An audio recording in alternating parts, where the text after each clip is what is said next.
You know what? We're in Arizona. Immigration is always a huge issue here, and obviously a bill just rose up in the Senate and was knocked down. What are your thoughts on immigration? This is a great moral crisis in our society. We must realize that the driving force behind this country's economy has been a desire to have access to cheap labor. And that desire for cheap labor created NAFTA, and which caused the peso to be to sink in its value, and precipitated a rush across the border for people who were looking for opportunities, who then ran smack into corporations here who were willing to provide opportunities but at a fraction of what they pay other workers. Mm-hmm. So what we saw was a development of a type of a slave labor system, where people were in less than a second-class citizenship, having no rights to wages that others would have, having no rights to any workplace protections. To me, it all begins with enforcement of labor law. It all begins with seeing that basic human rights are enforced. You would think, well, this is America. We stand for human rights. Oh, no, we don't. You just look at our immigration policy. People who have come here have worked for years and are being told that they don't have any rights at all. How is that a respect for human rights? So what I ask for is to take an approach that says that there absolutely has to be not just a path to legalization, but we have to take down the structure of laws that have separated the people who have worked and paid their dues and paid taxes. We have to take down laws which have separated them from the rest of our society. It isn't that 12 million people came here overnight. People have been part of the communities. Their children go to the schools.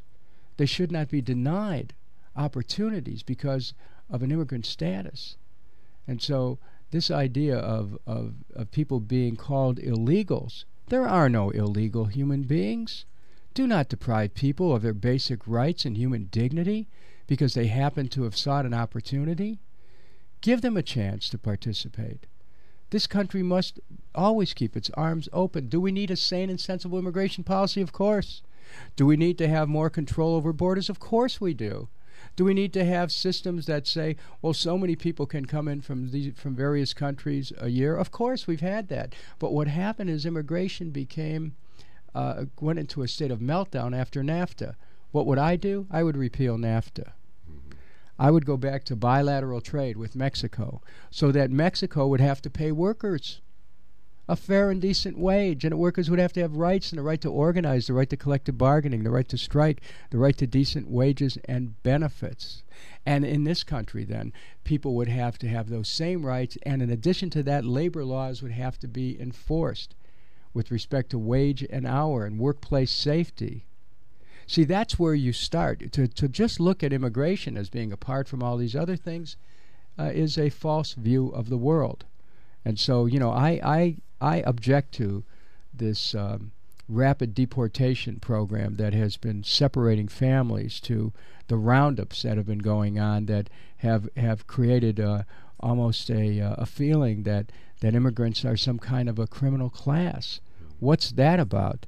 I think that the kind of fear and intimidation that has been going on in this country is unworthy of a great democracy. And so I want to have America reclaim a higher standing in the world, to reunite with the world. But we have our own work to do here, and to make sure that immigrants are given a chance to be able to participate fully, and to make sure their children are not going to be shut out of benefits. Because frankly, whenever children are denied benefits because of immigrant status, it goes against the very grain of this country. We have to remember where we come from. We're a nation of immigrants. My grandfather came from a country known as Croatia.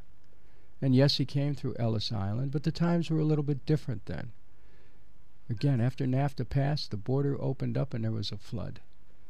Don't punish people for participating in an economy where their cheap labor was something that was a driving force. Don't punish good, hardworking, decent people. Give them a chance. Give their families a chance. As President of the United States, I'm going to see to it that we cause our nation to open its heart up again, to really respond to the deeper meaning of that Statue of Liberty that's out there in Ellis Island, to give people a chance to see that America has this great capacity for continuing to absorb the hopes and dreams of people all over the world. That's what we've always been about. Let's not lose sight of that. I want to deal with the immigration problems, but trade and labor law are essential to doing that. You asked me when you first sat down, what was this piece of red cloth I was wearing, and my good friend Bill, a regular caller listening to the station, came up with this idea, and he calls it the 3-cent solution. Essentially what it is, a little red piece of cloth with a safety pin.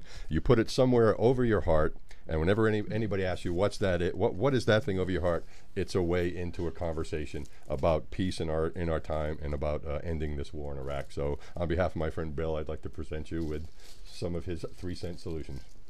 Well, tell Bill thank you. I'll make sure these get distributed. It's a great idea. And we really need to be committed to peace. In this election, I'm the peace candidate. I talk not only about peace, but I talk about the practicality of peace. I talk about how we can settle not just this war in Iraq, but how we can stop more wars from being created. We have to believe in our capacity to create a better world and not be drawn in by these ideologies which would cause us to be separated from each other, to look at ourselves in a different way because we're a different color, a different creed, a different ethnic background. I want to see this country truly united, and I will bring that principle of unity into the White House.